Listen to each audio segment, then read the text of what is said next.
అవునన్నా, ఇష్టం వచ్చినట్టు బ్యాడ్ పోస్టులు పెట్టావు కదా, ఇంకా నేను పోలీసు వాళ్ళు తీసుకెళ్లేదేంటి?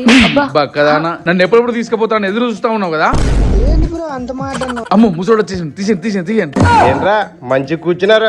ఏముందన్నా, కూటమి ప్రభుత్వం అభివృద్ధి గురించి మాట్లాడుకుంటున్నాం. అభివృద్ధి అంటే గుర్తుకొచ్చింది, జగన్ గెలిచిన 5 ఏళ్లలో రోడ్ల పనులు ఏమి చేయలేదు. కూటమి ప్రభుత్వం గెలిచిన 5 నెలల్లో రోడ్లు వేసేసింది కదరా. అవునవును, రాజధాని పనులు ఎంత స్పీడ్ గా జరుగుతున్నారా.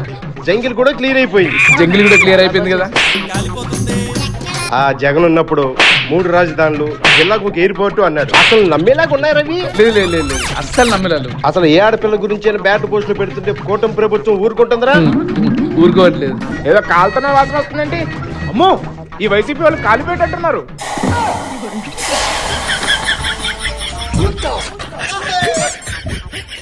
ఏంటి బాబాయ్ నువ్వు వాళ్ళు అసలే కాలిపోయి ఉన్నారు, పెట్రోల్ పోస్తున్నావు ఇంకా.